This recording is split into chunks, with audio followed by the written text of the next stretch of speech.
हम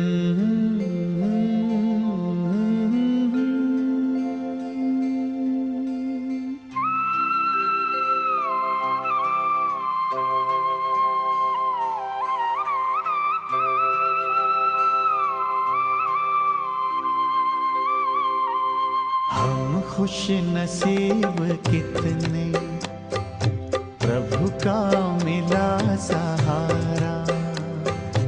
हम खुश नसीब कितने, प्रभु का मिला सहारा। हम हो गए उसी के, हम हो गए उसी के, वो हो गया हमारा हमारा। हम खुश नसीब कितने, प्रभु का मिला सहारा। हम हो गए उसी के, हम हो गए उसी के, वो हो गया हमारा हमारा। हम खुश नसीब कितने, प्रभु का मिला सहारा।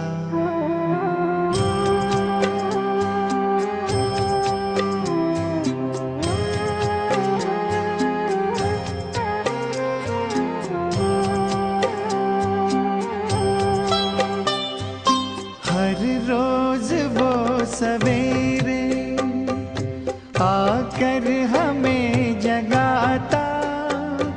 मेरे लाडलो उठो कहे, बड़े प्यार से उठाता। हर रोज वो सवेरे आकर हमें जगाता।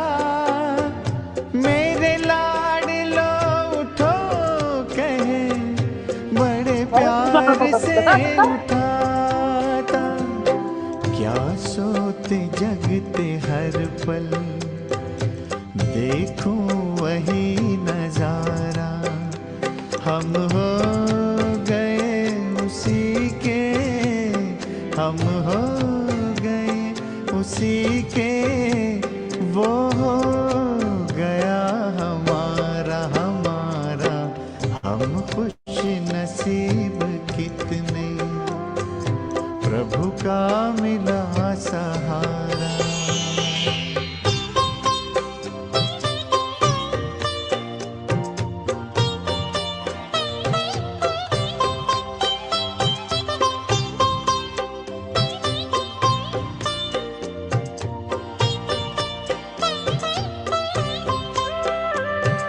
सद्ज्ञान के लुटाए हम पर वो हीरे मोती। मेरी ही एक की क्या, जग की जगाए ज्योति। सद्ज्ञान के लुटाए हम पर वो हीरे मोती। मेरी जग की जगाए ज्योति। हमें हर कदम पे देता शिक्षाओं का इशारा। हम हो गए उसी के, हम हो गए उसी के, वो हो गया हमारा हमारा। हम खुश नसीब कितने, प्रभु का मिला सहारा।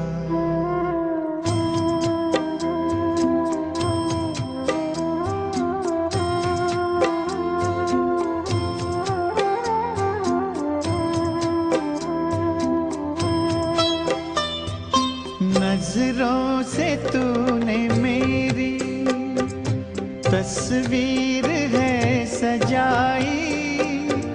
जन्मों जन्म की सुंदर तकदीर है बनाई।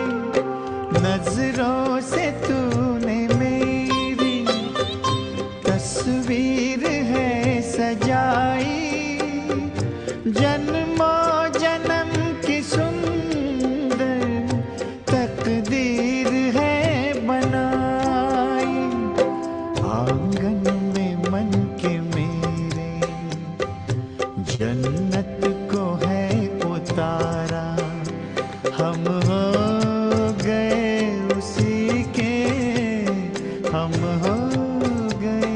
उसी के वो हो गया हमारा हमारा। हम खुश नसीब कितने, प्रभु का मिला सहारा। हम हो गए उसी के, हम हो गए उसी के, वो हो गया हमारा हमारा। हम खुश नसीब कितने, प्रभु का मिला सहारा। हम खुश नसीब कितने, प्रभु का मिला सहारा।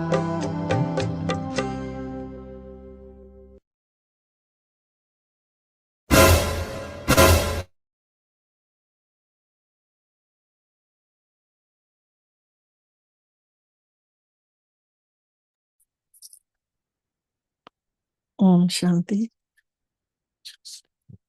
ओम शांति दीदी, ओम शांति, ओम शांति। असां केतिरा खुश नसीब आहियूं जो परमात्मा पिता जो सहारो मिलियो आहे। अॼु दुनिया में सही।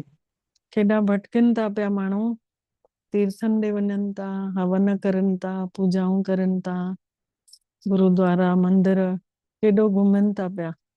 ऐं असांखे घर वेठे सुबुह सुबुह सां अची अमृत वेले उथाए थो, नाम पंहिंजो जपाए थो, उन खां पोइ वरी कमाई करवाए, वरी मुरली रूपी रोज खाधो खाराए थो, ज्ञान जो अमृत वचन ॿुधाए थो कि मुंहिंजा ॿार सुठे रस्ते ते हलनि। त अॼु मिठड़े बाबल जी मिठड़ी वाणी आहे 27 मई 2026 जी। अॼु बाबा चवनि था, मिठड़ा ॿार कालनि जो काल बाबा आयल आहे तव्हांखे काल जे मथां जीत पाराइण। परमात्मा पिता हिन धरती ते आया आहिनि असां आत्माउनि खे काल जे मथां जीत पाइण। काल मतलब थींदो आहे समय।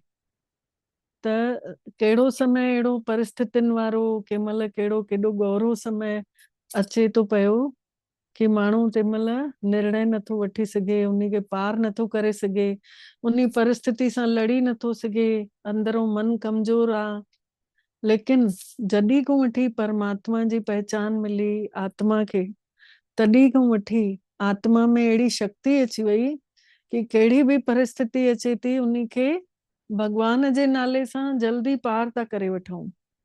जाते सिमरण हले तो, अमृत वेलो थिए तो, उन परिस्थिति जो निकरण चालू तो थी वञे।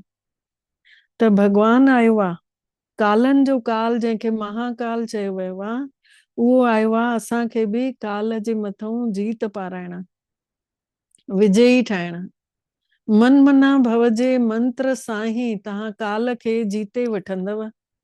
मन ही मन आत्मा जेका आहे परमात्मा खे यादि कंदी रहंदी त मौत खे बि पार करे वठंदी। मौत मतलब सूलीअ मां कंडो थींदो, जेके अंत समय सजाऊं भोगण लाइ माण्हू खे थी वेंदियूं आहिनि। अहिड़ो समय अची वेंदो आहे कि कंहिंखे अहिड़ी काई बीमारी लॻी वेंदी आहे जेका कि खुटी न खुटे, जंहिंमें केतिरियूं बि दवायूं वठ, केतिरा बि हीला हलाए, उन जो कोई निस्तारो ई नज़र न ईंदो आहे।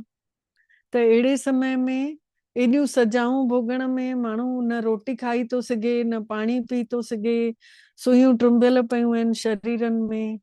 त अहिड़े जीअण कहिड़े कम जो न। त अहिड़ियूं सजाऊं भोगण खां सुठो परमात्मा जे नालो वठी करे, उन जी यादि में रही करे उहे कष्ट कटे वठूं। ऐं पहिरियों सां ई छो न एतिरो यादि करे वठूं कि अहिड़ो समय ई न अचे। ईंदो बि त छड़ो छुई हली वेंदो, नाले लाइ उहा सी न ईंदी पर सजा न महसूस थींदी। त भगवान चए थो कि मां महाकाल थी करे आयो आहियां, तव्हां सभिनी खे इहो मंत्र सेखारियांव थो पियो, मन ई मन मूंखे यादि कंदा रहो त तव्हां हिन काल खे बि जीते वठंदव। अॼु बाबा प्रश्न पुछनि था, रूहानी बाबो तव्हां रूहानी ॿारनि खे कहिड़ी हिकु विशेष शिक्षा ॾियनि था। रूहानी बाबा असां सभिनी रूहानी ॿारनि खे कहिड़ी हिकु विशेष शिक्षा ॾियनि था। कहिड़ी शिक्षा आहे? बाबा चवनि था, हे रूहानी यात्री, तव्हां देह जो अभिमान छॾे देही अभिमानी ठहो। शरीर जो अभिमान छॾियो, मां फलाणो आहियां, मां फलाणी आहियां। बाबा चए थो पंहिंजो पाण खे आत्मा समझो। रावण ने 2500 साल खां तव्हांखे देह अभिमानी ठाहे छॾियो अथई। हाणे आत्म अभिमानी ठहो। रावण ने देह अभिमानी ठाहियो अथई, विकारनि जे वशीभूत थियासीं। काम, क्रोध, लोभ, मोह, अहंकार। खाधे जे लाइ बि लटके थी ज़बान, पेट घुरे थो पियो, ऐं काथे काथे अखियूं अहिड़ियूं सीन थियूं ॾिसी वठनि। कल्ह ट्रोॾियूं मुरली अहिड़ी हली न कि पंहिंजी कर्मेंद्रियुनि जे मथां जीतियो। त अगरि देह अभिमान में हूंदासीं त कर्मेंद्रियुनि खे जीते ई न सघंदासीं। अगरि आत्म स्वरूप में हूंदासीं त कर्मेंद्रियुनि खे झटि जीते वठंदासीं। त परमात्मा जी अॼु आज्ञा आहे कि तव्हां पंहिंजो पाण खे आत्मा समझो। हे रूहानी ज्ञान, सुप्रीम रूह, परम पिता परमात्मा ही तव्हांखे ॾियनि था। ॿियो कोई ॾेई न सघंदो आहे सिवाय भगवान जे। ॿियो कोई हे रूहानी ज्ञान ॾेई न सघंदो। गीत आहे ओम नमो शिवाय। ओम शांति। ॿारनि ने पंहिंजे पीउ जी महिमा ॿुधी ॻायो बि वेंबो आहे, ऊचे खां ऊचो भगवान। उहो आहे सभिनी ॿारनि जो पीउ। बाक़ी जेके बि आहिनि पाण में सभु भाइर भाइर आहिनि। परमात्मा पिता आहे, असां आत्माउनि जो पिता।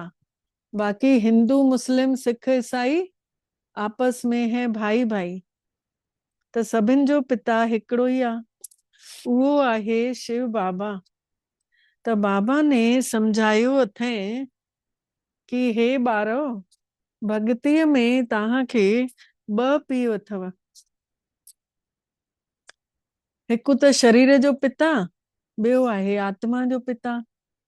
त रचयिता खां रचना खे वरसो मिले थो। रचयिता आहे परमात्मा ऐं रचना आहे असां आत्माऊं। शरीरनि में आया आहियूं त रचना ठहियासीं। त असांखे हाणे हिन शरीर में वेठे वेठे वरसो थो मिले।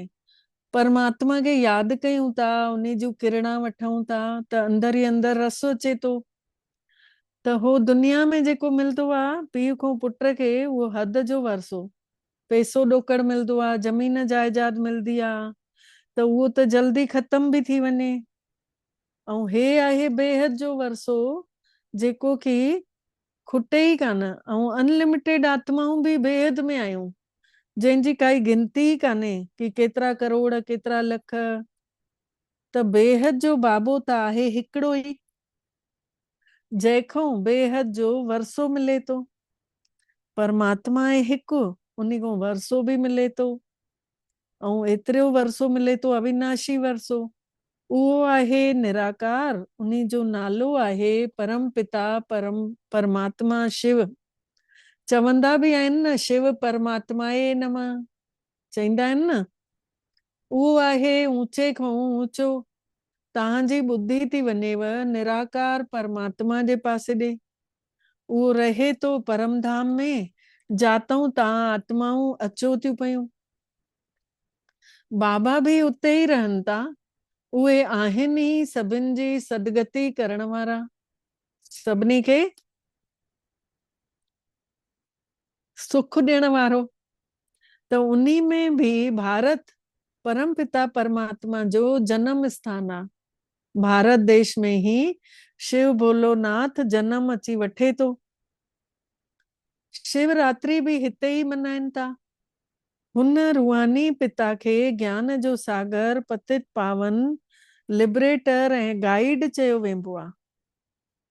बाबा जा ॾिसो केतिरा नाला अचनि था। अॼु सुबुह 8 बजे वारी मुरली में ये नाला कढिया हुयऊं। हिकु कविता माता हिन में जुड़दी अथव, कविता रूपानी। उन्हीअ ने 20 नाला लिखी मोकिलिया अथई। हाणे तव्हां बि कढो कहिड़ा कहिड़ा नाला आहिनि। परमात्मा आहे ज्ञान जो सागर, पतित पावन, लिबरेटर, गाइड, हेॾा नाला आहिनि जंहिंखे चयो वेंबो आहे दुख हरता सुख करता। दुख हरण वारो सुख ॾियण वारो। इहो त भारत में रहण वारा ई ॼाणनि था। हे दुखनि जो संसार आहे। भारत ई सुखनि जो संसार हुयो। पीउ पंहिंजे ॿारनि खे वेही सम्झाणी ॾियनि था कि हे भारतवासी, तव्हां विश्व जा मालिक हुयव जॾहिं कि तव्हांजो आदि सनातन देवी देवता धर्म हुयो। देवी देवता धर्म श्रेष्ठ, कर्म श्रेष्ठ हुया। जेके देवियूं देवता हुया इन धरतीअ ते, उन्हनि जा कर्म बि सुठा हुया ऐं उहे पंहिंजे धर्म खे बि न विसरिया हुया, आत्मा स्वरूप में हुया। हाणे त ॾिसो हे धर्म भ्रष्ट कर्म भ्रष्ट थी पिया आहिनि। पंहिंजे पाण खे पवित्र देवता चवराए नथा सघनि, जंहिंजा धर्म किना कर्म बि किना थी पिया ऐं धर्म में बि न टिकियल आहिनि, पाण खे देह था सम्झनि। त बाबा चवनि था इन करे उहे देवता चवराए नथा सघनि। कलयुग जे आख़िरीअ ताईं हे भक्तीअ जो रस्तो हले थो पियो। हिन में ज्ञान हूंदो ई कान्हे। जंहिं महिल भक्ति हूंदी आहे कलयुग में, तंहिं महिल ज्ञान न हूंदो आहे। ज्ञान सां थींदी आहे सदगति, आत्मा सुखनि ॾे हलण लॻंदी आहे। त सभिनि जी सदगति करण वारो दातार शिव भोला भंडारी जेसी ताईं अचे न तेसी ताईं त सदगति थी न सघे। भगवान जेसि ताईं धरती ते नथो अचे तेसि ताईं सदगति न थी सघंदी।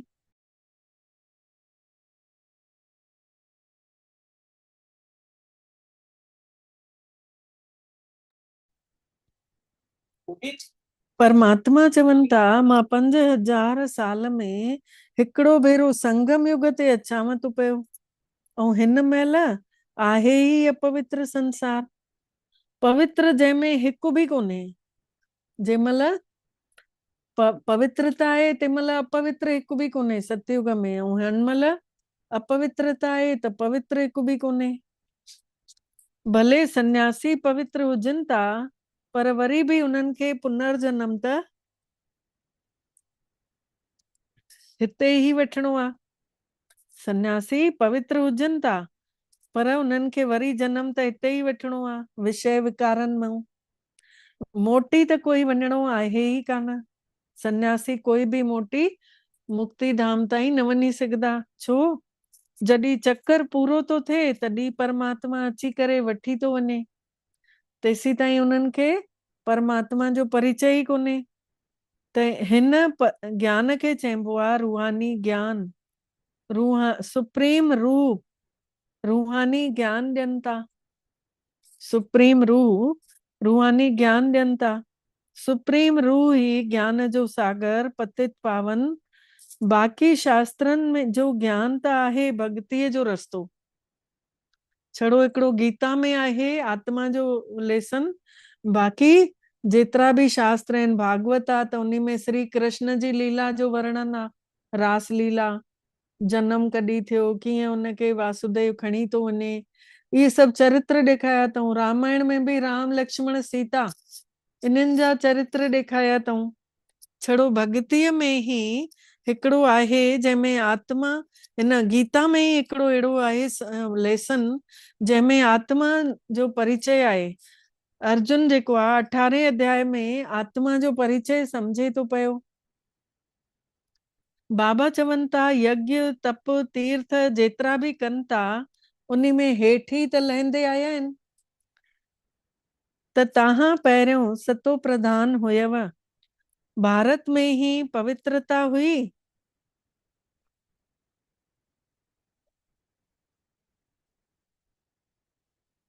त शांति हुई।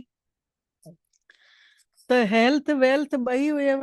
पवित्रता हुई त शांति बि हुई, स्वास्थ्य बि सुठो हुयो देवी देवताउनि खे, और गहन सां बि लदियल हुया। अॼु खां 5000 साल पहिरियों जी ॻाल्हि आहे। हे भारत स्वर्ग हुयो जंहिंमें सुख शांति हुई। उन महिल कोई ॿियो धर्म ई न हुयो। हिकु ई आदि सनातन देवी देवता धर्म हुयो जेको परम पिता परमात्मा ने हिन महिल ठाहियो अथईं। ठाहिनि था पिया। स्वर्ग जी स्थापना त परमात्मा ई कंदा न, कोई इंसान त करे न सघंदो। ईअं त चई न सघंदा कि श्री कृष्ण रचयिता आहे, न, रचयिता त हिकु ई निराकार परम पिता परमात्मा शिव आहे। बाक़ी आहिनि उन जी रचना। रचयिता खां ई रचना खे वरसो मिले थो। रचयिता परमात्मा खां ई आत्मा खे मिल्कियत मिले थी। ज्ञान गुण शक्तियूं परमात्मा सम्झाणी था ॾियनि।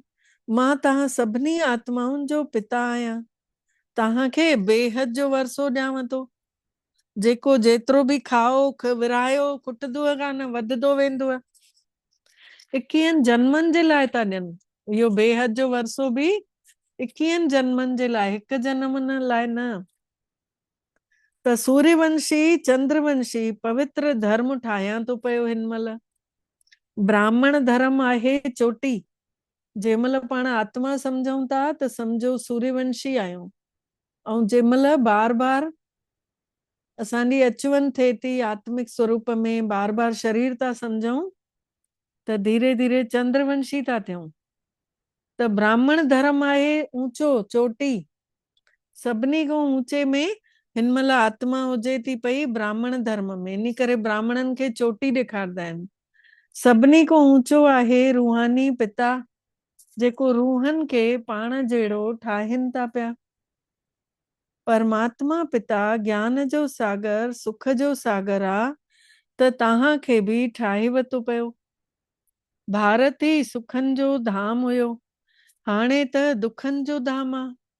भारत ई सुखनि जो संसार हुयो, हाणे दुखनि जो संसार आ। परमात्मा कीअं अचनि था इहो कंहिंखे बि ख़बर ई कान्हे कि भगवान हिते कीअं अचे थो पियो। सतयुग शुरूआत खां वठी कलयुग आख़िरीअ ताईं हीअ सॼी हिस्ट्री जोग्राफी भारत जी आ।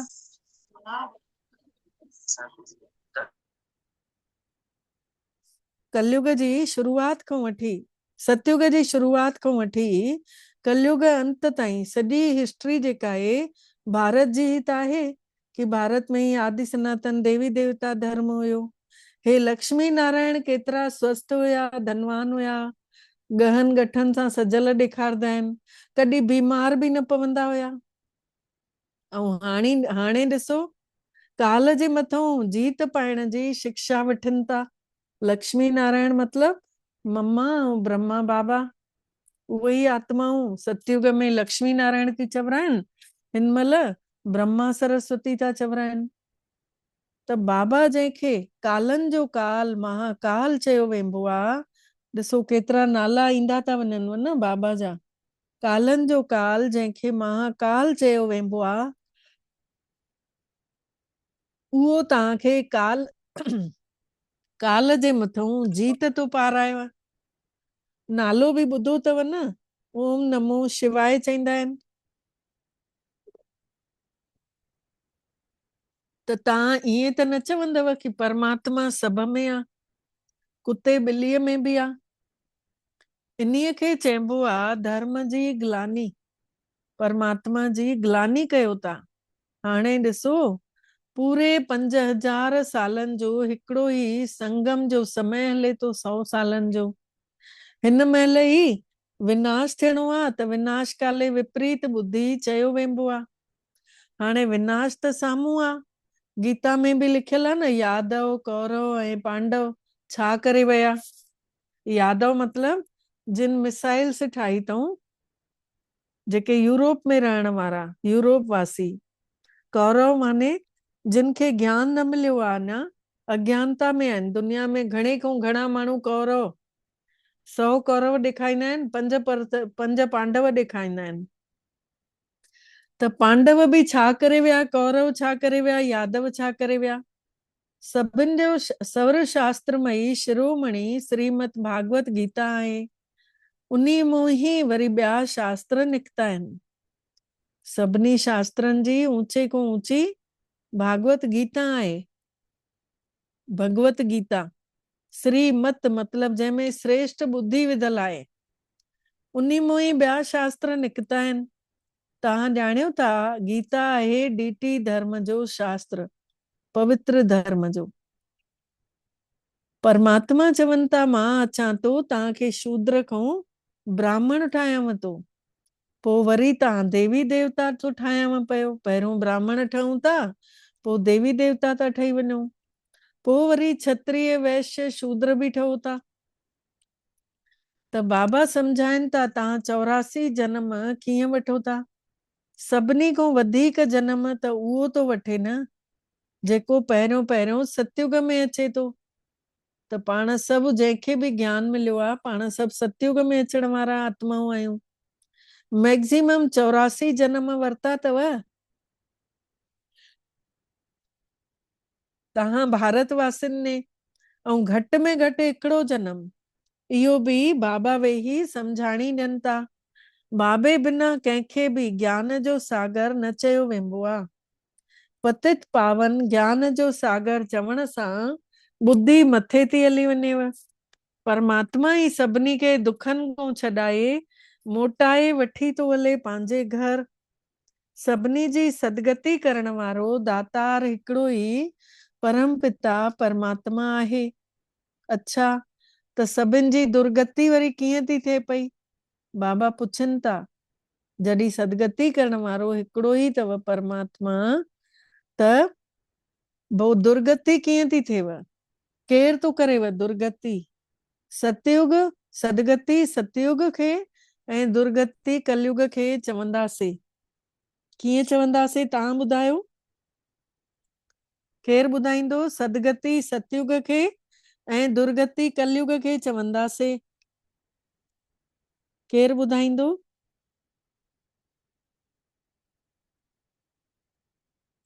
सदगति सतयुग खे ऐं दुर्गति कलयुग खे चवंदासीं। ॿुधायो। सपना भेण खोलियो खोलियो, अनम्यूट कयो। जी ओम शांति। ओम जी शांति। असां सदगति चवंदासीं स्वर्ग खे, जिते परमात्मा जो राज्य राम राज्य आहे। ऐं दुर्गति चवंदासीं रावण राज्य खे, कलयुग खे, जिते रुगो दुख ई दुख आहिनि। हा ऐं मारामारी आहे, उहो जेको हले पियो, मतलब कलयुग में ई आहे इहा शइ। हा ऐं सदगति आहे परमात्मा स्वर्ग में असांखे जॾहिं सदगति ॾेई वठी वेंदा, स्वर्ग में असां वेंदासीं त असां उनखे सुखनि जी दुनिया खे सदगति चवंदासीं। ओम हा। शांति।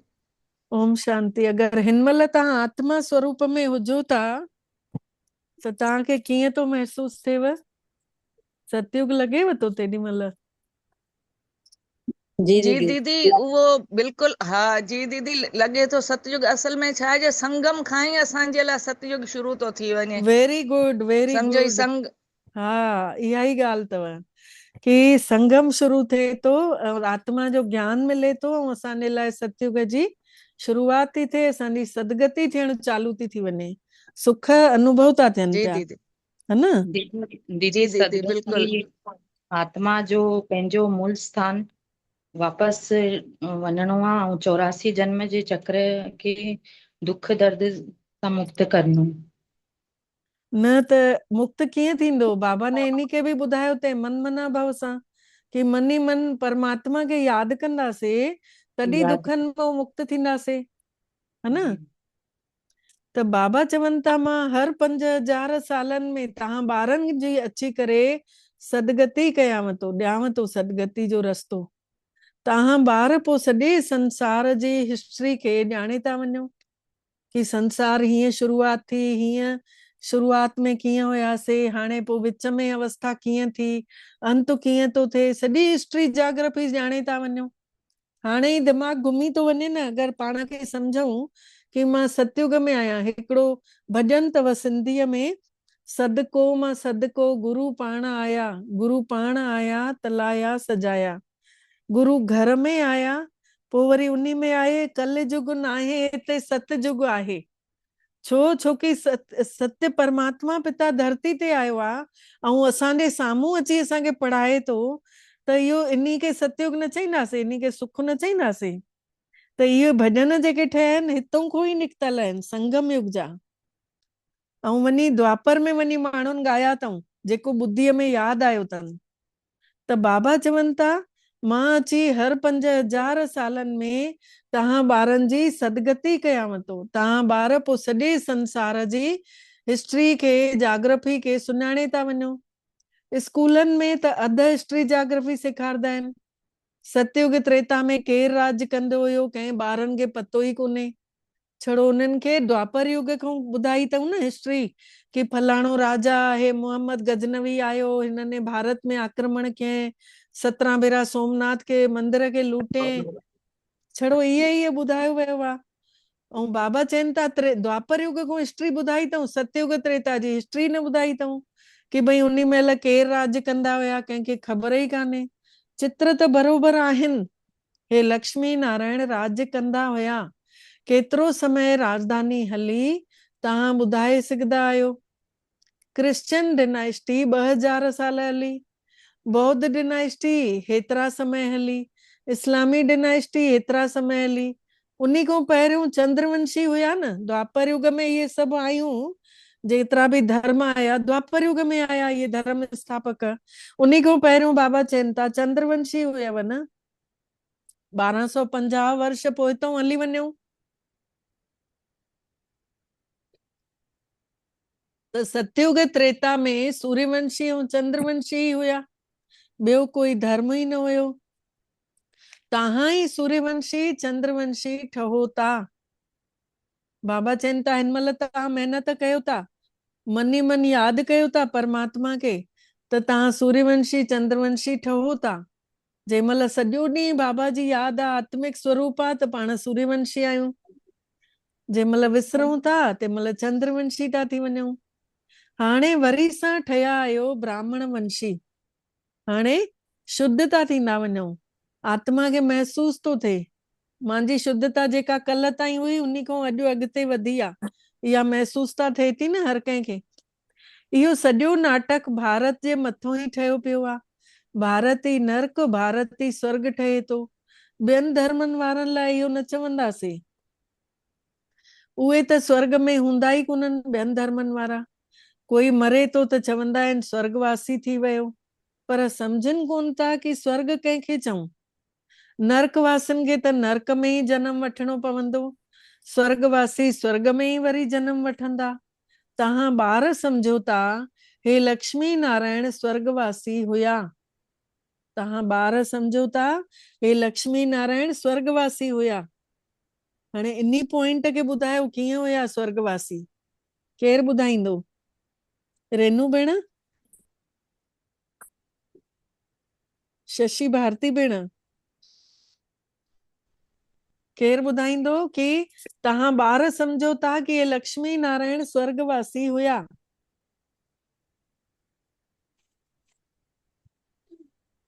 ओम शांति दीदी। हाँ। सतयुग में हुया न, ये सतयुग में पहले प्रिंस कृष्ण और राधा जे रूप में हुया, पोइ शादी खां पोइ ये लक्ष्मी नारायण ठहिया। सतयुग जा हुया न ये महाराजा हाँ, महारानी। पर महिनत त ब्राह्मण रूप में कयूं न ॿिन्हिनि हा हा हा ठहण जी, है न? दीदी हा हिन संगम ते हुननि जी पढ़ाई कंप्लीट थी। हा हितां खां ई हुननि खे जीअं बाबा जो परिचय मिलियो, हितां खां ई हू शुरू थिया। ऐं हुन खां पोइ हुननि पहिरीं कृष्ण ऐं राधे में जनम वरितो पहिरियां पहिरियों। हा हुन खां पोइ हुन जॻह राजधानी स्थापन थी, महाराजा महारानी थिया। हा तॾहिं वञी सतयुग में पंहिंजो जेको प्रारब्ध हुननि पाती, मतिलबु जेका हुननि महिनत कई उन्हनि जो सर्टिफिकेट हुननि खे जेको आहे उहो प्रारब्ध राजधानी में मिले। मिलियो। हाँ, उन्हनि इहा प्रारब्ध राजधानी, बाबा अॻिते पॉइंट इहो ई था चवनि कि उन्हनि इहा राजधानी कीअं पाती। लखे सालनि जी ॻाल्हि त यादि न रही सघंदी। सतयुग में हे शास्त्र आदि हूंदा ई कोन्हनि। ये सारी भक्तीअ जो सामान आहे। ॾाकण हेठि लहिणो ई आहे। सतो प्रदान कयूं, सतो वरी रजो वरी तमो में अचिणो ई आहे। हीअ ॾाकण दीदी लहण में। हा बाबा हिकिड़े मुरली में इहो बि चयो त ही असांजो हींअर शूटिंग पई हले न, हा हिते शूटिंग हले हले थी थी। असांजी शूटिंग। ऐं फिल्म जी जॻह रिहर्सल थींदी न, जेका फिल्म अनाउंस थींदी जॻह हा पर्दे ते हा ईंदी, उहा सतयुग में ईंदी। हा हिते असीं शूटिंग था कयूं। हा ऐं जेकॾहिं असांजी शूटिंग में पका न हूंदासीं, कचा हूंदासीं, त पोइ असांखे उहो पार्ट कीअं मिलंदो? त हिते हा असांजी शूटिंग मतिलबु रिहर्सल पई हले। जी दीदी। हा हा त हीअ सीढ़ी जेका आहे 84 जन्मनि जी, या लहण में 5000 साल लॻी था वञनि। ऐं सतयुग में 16 कलाउनि सां संपूर्ण, वरी त्रेता में 2 कलाऊं घटि थींदियूं, आत्मा में चांदीअ जी खाद पई, वरी कापर एज में आयासीं। हाणे पंहिंजो पाण खे महसूस बि कजो न कि आत्मा पहिरियों हीरे वांगुरु चमकूं था हिन महिल ब्राह्मण रूप में, है न, आत्मिक स्वरूप में, वरी पोइ देवता ई उन में हुजऊं था त सोन जहिड़ी आत्मा पूरी 16 कला संपन्न। हाणे सोन जी बि आत्मा महसूस कयो। पोइ वरी त्रेता में वरी 2 कलाऊं घटि, आत्मा में चांदीअ जी खाद पई त चांदीअ जी आत्मा ॾिसूं, महसूस कयूं कि मां आत्मा सिल्वर कलर जी थी हुयमि। वरी द्वापर युग में लथम त कापर एज में अची वियमि। पोइ वरी इहा ई कापर जी हुन में चमक में अची वई, हिन जी लाइट जेका आहे चांदीअ खां बि घटि थी, सोन खां बि घटि थी, तांबे जी लाइट। ऐं हिन महिल बिल्कुलु ई कारी तमो प्रधान थी वई। त हाणे लोह जी बि आत्मा ॾिसो, वरी परमात्मा जी नज़र पई त उहा कारे वरी लहण लॻी ब्राह्मण चोले में। त आत्मा में ई खाद पए थी। तव्हां ई पूरा 84 जन्म वठो था। इहो रूहानी पिता परमात्मा शिव बाबा अची करे रूहानी ॿारनि खे सम्झाणी ॾियनि था। तव्हांखे हाणे आत्म अभिमानी ठहिणो आहे। रावण अची वञण सां सभु देह अभिमानी था ठही वञो। जंहिं महिल रावण तो अची वञे, चवंदा आहिनि न, रावण वांगुरु रड़ियूं छो थो करे। जंहिं महिल रावण अचे तो, क्रोध रूपी भूत अची करे परेशान तो करे, तंहिं महिल पंहिंजो पाण खे देह था सम्झूं न, मां फलाणी आहियां ऐं मांखे न ईअं कीअं कये। त हाणे पंहिंजे पाण खे बाबा चवनि था आत्मा सम्झणो आहे। असां ई 84 जन्म वठी अलॻि अलॻि पार्ट वॼाईंदे आया आहियूं। हाणे 84 जा चक्कर जेको आहे पूरो थी वियो। हाणे त शरीर बि कमज़ोर थी पियो आहे। कोई ॾिसो थायराइड जी दवा वठे थो, कोई ब्लड प्रेशर जी वठे थो, कोई शुगर जी वठे थो। अॼु शरीर सभिनि जा कमज़ोर थी विया आहिनि, चटियूं लॻनि थियूं पयूं। द्वापर खां रावण राज हुजे तो, सतयुग में आहे राम जी राजाई। सतयुग में राम राज्य मतलब परमात्मा राम, ऐं आत्मिक स्वरूप में आहियूं न सतयुग में। वधीक त आत्मा राम जो उते आहे सॼो, परमात्मा त विसरियल ई हूंदो उनी महिल, छोकी सभु सुखनि में हूंदासीं। सतयुग में तव्हां आत्म अभिमानी हुयव, द्वापर कलयुग में तव्हां देह अभिमानी था ठही वञो। न आत्मा खे न परमात्मा खे था ॼाणियो। द्वापर कलयुग में हिकदमि विसरी था वञो, ऐं सतयुग त्रेता में यादि तो हुजे। त बाबा सम्झाणी था ॾियनि, आत्मा त हिकिड़ो स्टार आहे, ट्विंकल ट्विंकल लिटिल स्टार, ऐं भ्रुकुटी जे विच में चमके तो पियो अजब सितारो। उन्ही खे सिवाय दिव्य दृष्टि जे ॾिसी बि न सघिबो आहे। जंहिंखे भगवान ने दृष्टि विधी हूंदे, नज़रुनि को निहाल कयो हूंदे, उहा ई आत्मा ॿियनि खे बि आत्मिक स्वरूप में ॾिसी सघंदी आहे, न त ॾिसी बि न सघंदी आहे, छोकी उहो बिल्कुलु ई सूक्ष्म आहे न।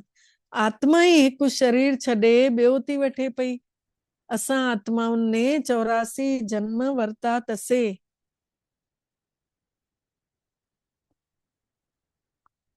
परम पिता परमात्मा भी बिंदी आ, उन्हीं खे ही ज्ञान जो सागर, पतित पावन, नॉलेजफुल चयो वेंबो आ।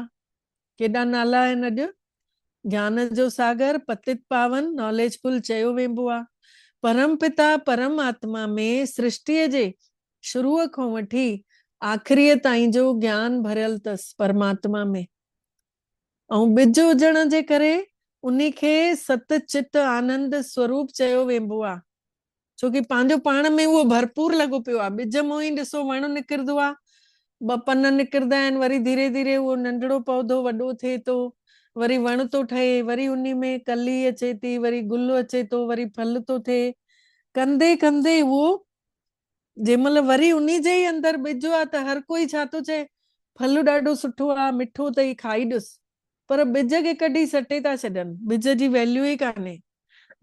जबकि थियो ॿिज जे द्वारा आहे, पर ॿिज जी वैल्यू कोन्हे। ईअं ई संसार में बि परमात्मा खे कोई ॼाणनि ई कोन था। बिज उहो आहे संसार, सत चित संसार खे पैदा करण वारो, सत चित आनंद स्वरूप चयो वेंबो आहे। परमात्मा में जेको ज्ञान आहे उहो ज़रूर ॿुधाइणो पवंदो ॿियनि खे बि। हे आहे रूहानी ज्ञान। हाणे रूहनि जो पिता परमात्मा रूहनि खे पढ़ाई पढ़ाइनि था। तव्हांखे आत्म अभिमानी ठाहिणो आहे, पंहिंजो पाण खे आत्मा सम्झणो अथव। शिव बाबा असांखे पढ़ाइनि था, उहो ई आहे ज्ञान जो सागर। बाबा ई अची करे स्वर्ग रचनि था, तव्हांखे स्वर्ग जे लाइक़ ठाहिनि था। इहो सृष्टिअ जो चक्र जो ज्ञान माण्हू नथा ॼाणनि। परमात्मा खे न सुञाणण जे करे भारत जो हे हाल थी पियो आहे। भारत में ही पवित्रता हुई, शांति हुई, हाणे त आहे ई नर्क। कोई स्वर्ग वञी कीअं सघंदो आहे, छोकी सभु देह में फाथा पिया आहिनि, बिल्कुलु ई पत्थर बुद्धि थी विया आहिनि। परमात्मा चवनि था मां ॿारनि जे लाइ कोई त गिफ्ट खणी ईंदुमि न, ईंदुमि त। बाबा परमधाम खां अचनि था त ॿारनि जे लाइ काई त गिफ्ट ॾींदा न। भई ॿाहिरों ईंदो आहे त पंहिंजे पुट लाइ खणी ईंदो आहे न, वठी ईंदो आहे न कुझु न कुझु। त तव्हांखे बि स्वर्ग जो मालिक थो ठाहे छॾियांव। जंहिं 5000 साल पहिरियों हे प्रॉपर्टी वरिती आहे उहे ई हिन महिल वठंदा। वरसो जंहिं वरितो हुयो उहे ई हिन महिल वठंदा, माण्हूअ खां देवता ठहंदा। वास्तव में प्रजापिता ब्रह्मा जा त सभु ॿार आहिनि। हाणे ब्रह्मा जे द्वारा शिव बाबा रचना रचे रहिया आहिनि। ब्रह्मा बाबा जे द्वारा शिव बाबा रचना रचनि था। ब्रह्मा कुमार ब्रह्मा कुमारियूं असां आत्माऊं ठहंदे वञूं था।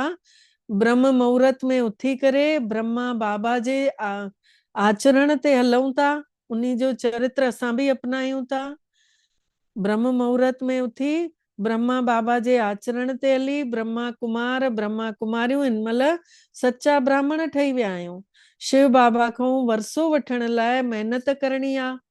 तमो प्रधान खां सतो प्रधान ठहिणो आहे।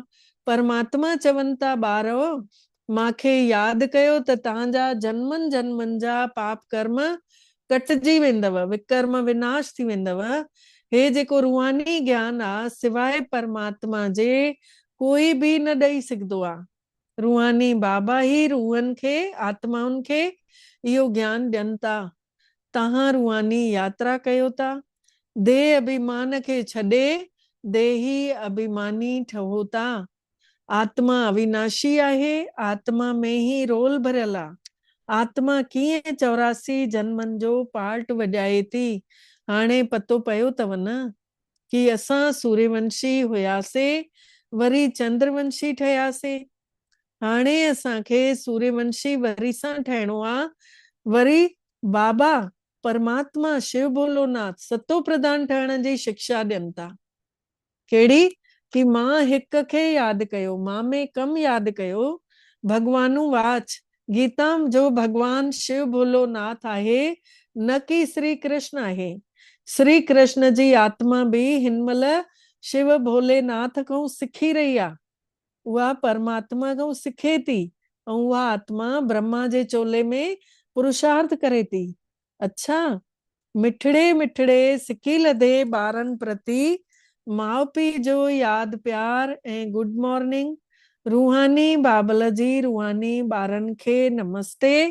ऐं असां रूहानी ॿारनि जी बि रूहानी मिठड़े बाबल खे दिल जो यादि प्यार गुड मॉर्निंग ऐं नमस्ते मिठड़ा बाबा नमस्ते। शुक्राना बाबल, तव्हांजा बारंबार शुक्राना जे तव्हां असांखे पंहिंजो कयव ऐं असां सभिनी जो पदमा पदम भाग्य जाॻायव। सार आहे, पहिरियों पॉइंट आहे रूहानी यात्रा करणी आहे ऐं कराइणी बि आहे। पाण बि परम धाम में टिकूं, ॿियनि खे बि पुछूं शिव बाबा यादि अथई? अॼु बिंदु रूप में योग केतिरी देर कयो अथव? ईअं करे हिक ॿिए खे कराइणी बि आहे इहा यात्रा। पाण बि कयूं। पंहिंजो पाण खे सतो प्रधान ठाहिण लाइ हिकिड़े परम पिता परमात्मा खे यादि करणो आहे ऐं आत्म अभिमानी ठहण जी पूरी पूरी महिनत करणी आहे। पंहिंजो पाण खे आत्मा स्वरूप में टिकाइणो आहे।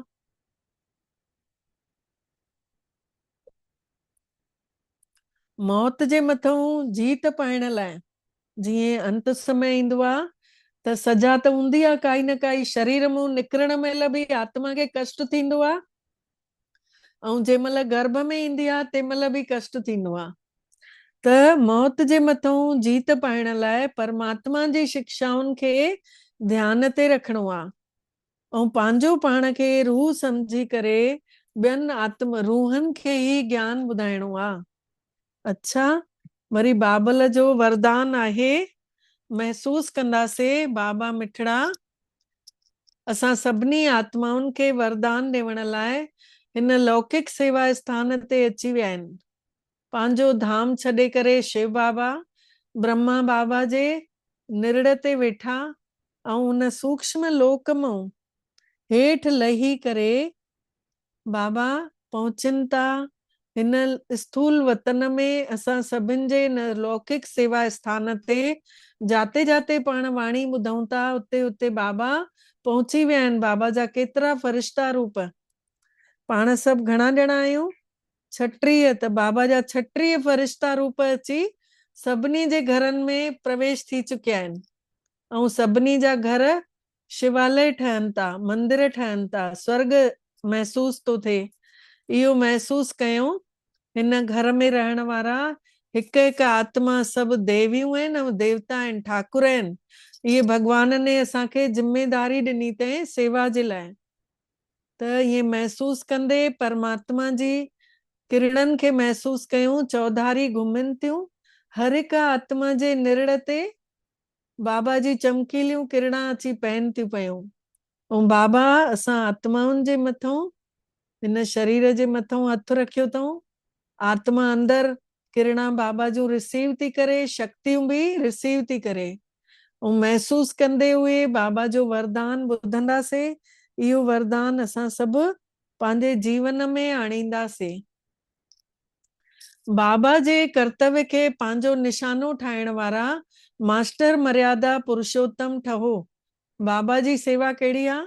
सभिनी खे पतित पावन ठाहिण, पावन ठाहिण सभिनी खे। त असां आत्माउनि जो बि बाबा ने चए तव्हां बि मर्यादा में रहण वारा, सभिनी आत्माउनि में उत्तम पुरुषोत्तम आहियो तव्हां, सभिनी पुरुषनि में उत्तम। त तव्हां बि इन ई कर्तव्य खे पंहिंजो कर्तव्य समझी करे कयो था त तव्हां बि मर्यादा पुरुषोत्तम चवराईंदव। चयो वेंबो आहे पंहिंजो घोट त नशो चढ़ाई, ॿिए जी कमाईअ में कॾहिं बि अखि न वञणु घुर्जे। ॿिए जे नशे खे निशानो ठाहिण जे बजाए परमात्मा जे गुण ऐं कर्तव्यनि खे निशानो ठाहियो। बाबल सां गॾु अधर्म जो विनाश ऐं सत धर्म जी स्थापना जे कम में मददगार ठहो। परमात्मा सां गॾु अधर्म जो विनाश कयूं, मतिलबु शरीरनि खे भुलिजऊं, आत्मा ॾिसूं, सभिनी खे सत धर्म जी स्थापना कयूं। आत्मा ॾिसूं, आत्मा खे आत्मा जो परिचय ॾियूं, परमात्मा जो परिचय ॾियूं, इन्हीअ कम में भगवान जी मदद कयूं। अधर्म विनाश करण वारा अधर्म जा कम कीअं कंदा? जेके अधर्म जो विनाश कंदा त उहे त अधर्म जो कम कंदा कोन, दैवी मर्यादा खे तोड़ण जो कम कंदा ई कोन। उहे त मास्टर मर्यादा पुरुषोत्तम चवराइजंदा आहिनि। स्लोगन आहे अॼु जो, नॉलेजफुल ठही करे व्यर्थ जे प्रश्ननि खे स्वाहा करे छॾियो त समय बची वेंदव। ज्ञानवान थी करे फालतू जा जेके वीचार हलनि था मन में, उन्हनि प्रश्ननि खे स्वाहा कयूं, बाबा खे ॾेई छॾियूं। बाबा ये सोच आई आहे या तव्हां खणी वठो, तव्हां ॼाणो, तव्हांजा कम ॼाणनि। त बाबा चवनि था पोइ समय जेको आहे बची वेंदो। अच्छा, ओम शांति। हाणे मम्मा जा अनमोल महावाक्य आहिनि। मम्मा चयो ते जंहिंजो साथी आहे भगवान, उन्ही खे छा रोकींदो आंधी ऐं तूफान।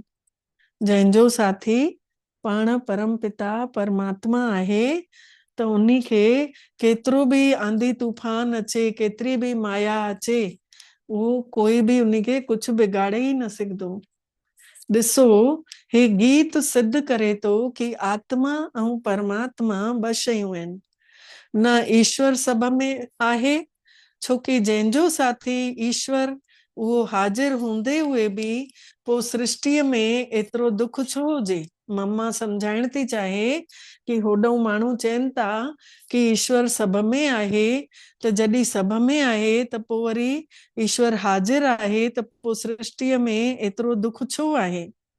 माण्हू एतिरा कंगाल ऐं मोहताज छो आहिनि। परमात्मा त सुख स्वरूप आहे, त सभ में परमात्मा चवणु मतलब परमात्मा जी निंदा कईसे। चऊं था न कि सभ में परमात्मा आहे त मतलब असां भगवान जी निंदा कईसे। भगवान खे जे हाजिर हूंदे दुनिया त सुख स्वरूप हुजणु घुर्जे न, या दुख रूप हुजणु घुर्जे। अगर भगवान सभ में आहे, हाजरा हजूर आहे, त पोइ सुख स्वरूप हुजणु घुर्जे या दुख स्वरूप हुजणु घुर्जे। पोइ परमात्मा खे पुकारण जी दरकार बि छो थिए। अगर भगवान सभ में आहे पोइ त पुकारण बि न घुर्जे, पोइ त उन्ही खे पुकारण जी जरूरत ई कान्हे। त हिन महिल माया सभ में आहे, न कि परमात्मा हाजिर आहे। हिन महिल जेको आहे माया आहे सभिनी में, परमात्मा कोन्हे सभिनी में। माया ने अची वस करे वरितो अथई त भुलिजी विया आहिनि, बुद्धि कम नथी करे न, पत्थर बुद्धि थी विया आहिनि। परमात्मा छड़ो हिकिड़ो ई भेरो संगम ते अचनि था, तॾहिं उन्ही खे हाजिर नाजिर चई सघंदा आहियूं। बाक़ी उन्ही जी याद सभिनी जे दिलनि में भरपूर आहे। परमात्मा जी याद सभिनी जे दिल में व्यापक आहे। शरीर खे हलाइण वारी शक्ति त हर एक में अलग अलग संस्कार वारी आत्मा आहे, न कि परमात्मा। शरीर खे हलाइण वारी शक्ति त हर एक में अलग अलग संस्कारन वारी आत्मा आहे, न कि परमात्मा आहे। हाणे विचार हलायूं कि परमात्मा जो साथ छो वरतो तसे। मम्मा पुछे थी, हाणे विचार कयो कि परमात्मा जो साथ छो वरतो तसे। हिन माया जे आंधी तूफान खे पार करण जे लाइ। त जरूर कोई माया जा तूफान आहिनि जैसां पार थियण जे लाइ हुन परमात्मा जो साथ असां आत्माऊं घुरऊं था। अगर उहो हाजिर हुजे हा त न माया जी उलझन थिए हा, न उन्ही जो साथ वठण जे लाइ याद करणो पए हा। अगर परमात्मा हाजिर हुजे हा त न माया खे ॾिसी उलझन बि न थिए हा, न उन्ही जो साथ वठण लाइ याद करणो पए हा। त असां आत्माऊं ऐं परमात्मा ॿिन्हिनि जो हिन खेल में, हिन सृष्टिअ जे नाटक में रोल आहे।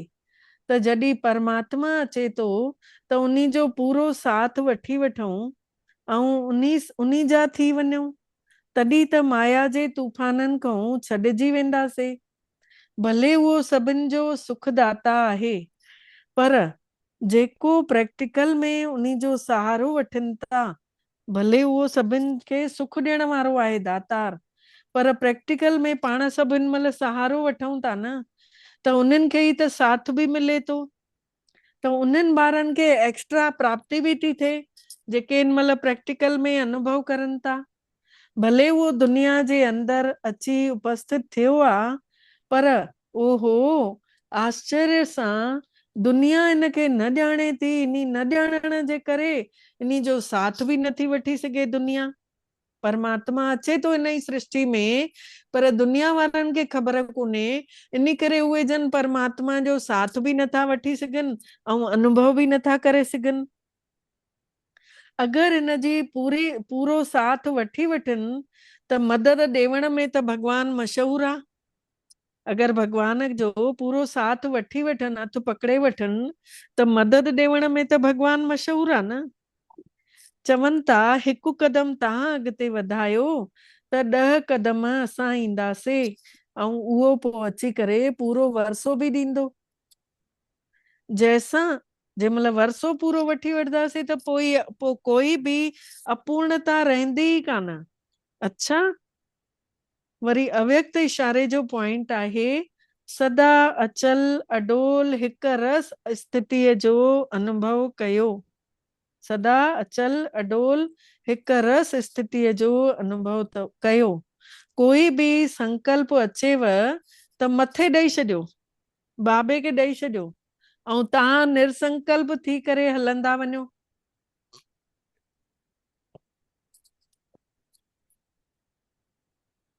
विचार ॾियो, इशारो ॾियण ॿी ॻाल्हि आहे। विचार ॾियण पंहिंजो राय सलाह ॾियण ऐं इशारो ॾियण ॿी ॻाल्हि आहे। हलचल में अची वञण इहा ॿी ॻाल्हि आहे। त हमेशह हिकु रस अवस्था हुजेव, उन जे लाइ संकल्प जेको अचेव थो न नेगेटिव या वेस्ट वारो, उन खे बाबा खे ॾेई छॾियो। संकल्प ॾिनव ऐं तव्हां निरसंकल्प थी वञो बस। त हमेशह ध्यानु हुजेव कि मांखे कर्मेंद्रनि खे जीतणो ई आहे। कोई हिकु कर्मेंद्री जी आकर्षण भी हिकु परमात्मा जो ठहण न ॾींदी। हिकु रस स्थिति में स्थित थियण ई न ॾींदी, हिकु रस अवस्था में स्थित थियण ई न ॾींदी। अच्छा, ओम शांति। अनुभव कयूं, मां आत्मा सत चित आनंद स्वरूप आहियां। मां आत्मा उन मिठड़े बाबल जी ॿार जंहिं परम पिता परमात्मा मांखे पंहिंजो सुहिणो ज्ञान ॾिनो, मुंहिंजो भाग्य जगाए, मूंखे रोज पढ़ाइण अचनि था। केॾो न वॾो भाग्य आहे असांजो। महसूस कयूं, शिव भोलोनाथ भंडारी जंहिंजी मां आत्मा शक्तिशाली ॿार महसूस थी कयां। परमात्मा जी शक्ति मां आत्मा में पहंदी थी वञे ऐं दुनिया वारनि खे ख़बर ई कान्हे। यहाँ तक कि अगल बगल वारनि खे ख़बर कान्हे कि मां आत्मा खे परमात्मा पिता रोज शक्तियूं ॾियनि था, मांखे पाण सां गॾु हलाइनि था। महसूस कयूं, लिकाए लिकाए पीउ पंहिंजे पुट खे खाराए थो, पीआरे थो, मस्तु तरो ताज़ा थो करे छॾे। मां आत्मा शक्तिशाली थी थींदी वञा गुझे नमूने। पूरो ब्रेन अंदर ई अंदर इन्हनि पवित्र किरणनि सां भरजंदो थो वञे। ब्रेन जे हिक हिक न्यूरो सेल्स में इहे पवित्र किरणा रोशनी वांगुर अंदर सफ़ाई थियूं कंदी वञनि। व्यर्थ जा विचार ख़तम था थींदा वञनि, नेगेटिव ख़तम था थींदा वञनि। हिन ब्रेन जे अंदर पवित्र परमात्मा जूं किरणा पहुची चुकियूं आहिनि। सर्विसिंग हले थी। महसूस कयूं, असां प्रोसेस में लॻा पिया आहियूं। उन ॿिज स्वरूप परमात्मा खे धरतीअ ते यादि कयूं था ऐं धरतीअ ते ई मां आत्मा जे अंदर परमात्मा जी शक्ति अचणु चालू थी वञे। अनुभव कंदे वञो, अंदर ई अंदर ब्रेन में पवित्र किरणा पूरो सफ़ायो करे छॾियूं। हीलिंग एनर्जी पवंदी थी वञे। हे ब्रेन सॼो हील थो थिए। हिक हिक नस नस पवित्र किरणनि सां शक्तिशाली थी थिए। कोई कमजोर विचार ई नथा हलनि। बस मुंहिंजो त हिकु शिव बाबा, ॿियो न कोई।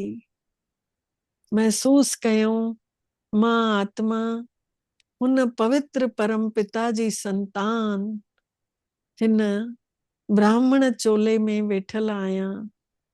मां सतो प्रधान ठहण जी तैयारी में आहियां। मां सत्य स्वरूप आहियां। महसूस कयूं, मां आत्मा चमकां थी पई पवित्र किरणनि सां। हीरे वांगुर चमक मुंहिंजी वधंदी थी वञे। जंहिंमें हीरे में जीअं सत ई रंग चमकदार नज़र ईंदा आहिनि, उअं ई मां आत्मा हीरे वांगुर सतनि गुणनि सां चमकीली दिव्य नज़र थी अचां। परमात्मा जी सुंदर चमकीलियूं किरणा, पवित्र किरणा मुंहिंजो भाग्य चमकाइनि थियूं पयूं। मुंहिंजे निरड़ खे सजाए थियूं वञनि पयूं। मां आत्मा जोरदार सजी वई आहियां। ॾिसंदे ॾिसंदे पंहिंजे ई स्वरूप खे पाण निहारियऊं, महसूस कयूं मां आत्मा पवित्र किरणनि सां भरपूर थी करे सजी चुकी आहियां ऐं धीरे धीरे हिन देह खे छॾे करे मां मथे उॾरां थी। महसूस कयूं नीरे आसमान में उॾरदे उॾरदे मथे पहुचूं था परम पिता परमात्मा ॾे, अव्यक्त वतन पार कंदे सिधो निराकार परम पिता वटि, परम धाम में बाबा जे निराकारी स्वरूप सां वञी चिंबड़ी था पऊं। आत्मा में परमात्मा जूं किरणा पवंदी थियूं वञनि, चिंबड़ण सां ई मां में पवित्र वाइब्रेशन वधी था वञनि। मां आत्मा जी निगेटिविटी गायब थी थिए। मां आत्मा जा व्यर्थ विचार ख़त्म था थियनि। जेके आया सभु बाबे खे अर्पित करे छॾिया। अनुभव कयूं मां आत्मा हाई फ्रिक्वेंसी जे अंदर आहियां, जाते चारों तरफ एनर्जी एनर्जी शक्तिशाली परम धाम ऐं परमात्मा जी किरणनि सां सजल। मां आत्मा उन्ही आभा मंडल जे अंदर वञी वेठी आहियां, भगवान जी किरणनि में सुरक्षित आहियां। बाबल मूंखे भाकी पाए वरिती अथई। मां आत्मा बाबा जी किरणनि में ढकिजी वई आहियां। पूरो सुरक्षा कवच मुंहिंजे चारों तरफ आहे। हाणे मांखे माया जी आंधी तूफान कुछ न बिगाड़े सघंदो आहे। मां आत्मा सेफ आहियां। महसूस कयूं परम धाम में शक्तिशाली औरे जे अंदर आहियूं, बाबा सां भाकी पातल आहियूं। हाणे मुंहिंजो कोई कुछ न बिगाड़े सघंदो आहे।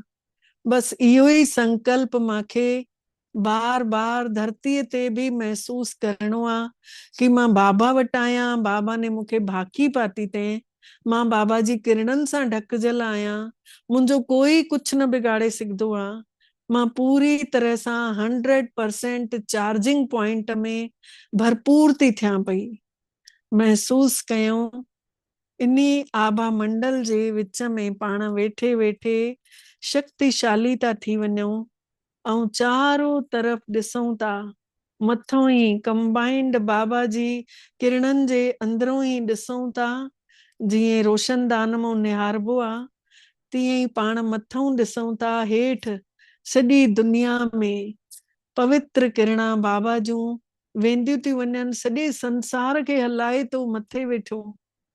उन्हनि किरणनि सां गॾु असां आत्माऊं बि संकल्प करे पूरे विश्व धरात खे पावन करण जो संकल्प वठूं था ऐं बाबा सां गॾु ई पूरे सृष्टि जे कल्प वृक्ष खे, माण्हुनि जी सृष्टि जे इन वण खे, आत्माउनि खे वञी करे टच था करनि। इहे संकल्प महसूस कयूं परमात्मा जूं किरणा वञी उन्हनि जे निरड़ ते ठका वञी पवनि थियूं ऐं हर आत्मा जे अंदर विचार हलण लॻनि था कि मां बि आश्रम वञा। महसूस कयूं हिकु हिकु आत्मा खे शुभ संकल्प ईंदा था वञनि। सॼो संसार जूं आत्माऊं जेके के दुख में पयूं हुयूं उन्हनि खे सुखनि जूं किरणा पहुचनि थियूं। जेके निराश हुयूं उन्हनि खे ख़ुशीअ जूं किरणा, आनंद जूं किरणा अची पवनि थियूं। जेके परेशान आहिनि, विघ्ननि में आहिनि, जंहिंजूं विघ्न नथा टलनि, उन्हनि खे अची बाबा जी शक्तिअ जूं किरणा पवनि थियूं ऐं उन्हनि जा विघ्न टली था वञनि। महसूस कयूं सॼे संसार में जेके अशांत पिया आहिनि, हलचल में आहिनि, उन्हनि खे शांतीअ जूं किरणा पवनि थियूं। उहे शांत स्वरूप महसूस था करनि। मन ठरी थो पवनि, शांत शीतल था थी वञनि ऐं अंदर ई अंदर महसूस था करनि ज़रूर अदृश्य शक्ति आहे काई जेका असांखे हलाए थी पई ऐं उहे आत्माऊं पहुचनि था अॼु ई आश्रम वञी करे कोर्स चालू था करनि। महसूस कयूं बाबा परम धाम मां वेठे वेठे असां आत्माउनि सां गॾु सभिनी खे संकल्प ॾींदे था वञनि पूरी विश्व धरा जूं आत्माउनि खे ये विचार अचनि था। हर आत्मा पहुचे थी परम पिता परमात्मा जो ज्ञान वठण बाबा जे सेंटरनि ते अनुभव कंदे सभिनी खे सकाश ॾींदे पाण सभु आत्माऊं पूरी हॉस्पिटलनि में बि ॾिसूं था जेके बीमारियुनि में पिया आहिनि उन्हनि जे अंदर बाबा जूं ये किरणा पहुचनि थियूं आत्माउनि ताईं ऐं उन्हनि खे शक्ति मिले थी। उन्हनि जे सूर जो उन्हनि खे एहसास नथो थिए, सहन शक्ति कम थी करे पई। महसूस कयूं था धीरे धीरे पाण सभु आत्माऊं लहूं था परम धाम छॾे हेठि धरतीअ ते अचूं था। अव्यक्त वतन पार कंदे बाबल मिठड़ो असां सां गॾु अचनि था। कॾ पंहिंजे ॿारनि खे ॾिसण पंहिंजी छांव ॾियण महसूस कयूं हेठि न धरतीअ ते अची करे पाण पंहिंजे पंहिंजे निरड़ ते अची पंजनि तत्वनि जे शरीर में अची अवतरित थी था वञूं ऐं मथां छत्र छाया परम पिता परमात्मा जी बि बाबा मिठड़ा पाण अची असांजे मथे जे 2 फीट दूरी ते पाण छत्र छाया करे बीहनि था। असां आत्माऊं हिन शरीर में अची प्रवेश करे ऐं महसूस था कयूं हे शरीर हिकिड़ो साधन मिलियो आहे जंहिंसां असांखे सेवा करणी आहे, साधना खे वधाइणो आहे ऐं सेवाउनि में लॻणो आहे। महसूस कंदे हुए मिठड़े बाबल खे शुक्राना चऊं था। बाबा मिठड़ा तव्हांजा बारंबार दिल सां शुक्राना जे तव्हां असांखे अॼु अहिड़ो अनुभव करायव। असां सभिनी जो पदमा पदम भाग्य जाॻायव। ओम शांति ओम शांति ओम शांति।